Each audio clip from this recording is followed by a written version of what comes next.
Hello everyone, আমাদের আজকের কাজটা ছিল হরনাথপাড়া, আরংঘাটা হরনাথপাড়ায়। তো আমরা ওখানে পৌঁছে গেছি। এই যে আমাদের ক্লায়েন্ট, সুইট ক্লায়েন্ট দীপিকা। বোর্ডা নামে রিনা সুদীপা। আজকের যে ক্লায়েন্ট রয়েছে সে হচ্ছে দীপিকা। তো দীপিকার দাবি ছিল আজকে যদি আমরা জল মিষ্টি না খাই ওর বাড়িতে, তাহলে ও আমাদেরকে সাজাতে দেবে না। তো আমরা জল মিষ্টিটা খেয়েই কিন্তু সাজানোটা স্টার্ট করেছি। আর দীপিকা যেহেতু আজকে খুব লাইট কালারের শাড়ি চুজ করেছে, সেই অনুযায়ী ও চাইছে একটু লাইট মেকআপ করতে। আমাদের যেহেতু লাইট শাড়ির সাথে লাইট মেকআপ করতে হবে, তো সেই অনুযায়ী মেকআপটা আমরা স্টার্ট করে দিয়েছি। তো এরপরেই দেখো দীপিকাকে কেমন লাগছে। আরেকটা কথা, আজকে দীপিকাকে সাজাতে গিয়ে কিন্তু সাথে আমরা আরও দুটো পার্টি মেকআপ করেছি, সেই দুটো তোমাদের সাথে শেয়ার করব।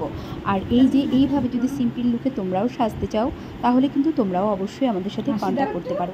সাজাতে গিয়ে ভীষণ মজা হয়েছে। একটা দিদানের সাথে দেখা হয়েছিল, দিদানের স্কিনটা এত সুন্দর, ভীষণ মজা করেছি আমরা। তো দেখো দীপিকার লুক কমপ্লিট হয়ে গেছে। আর এটা ফোনে করা ভিডিও, তো সেই কারণেই হয়তো ভিডিওটা অতটা ক্লিয়ার তোমাদের কাছে নয়। তবে আমরা কাজ করে ভীষণ হ্যাপি হয়েছি। আর আমার ক্লায়েন্টের ফেসের হাসি দেখে তো তোমরা বুঝতেই পারছো। এই যে আমাদের থার্ড পার্টি মেকআপ, মিডিলে যে ভিডিওটা রয়েছে সেটা ছিল আমাদের থার্ড পার্টি মেকআপ।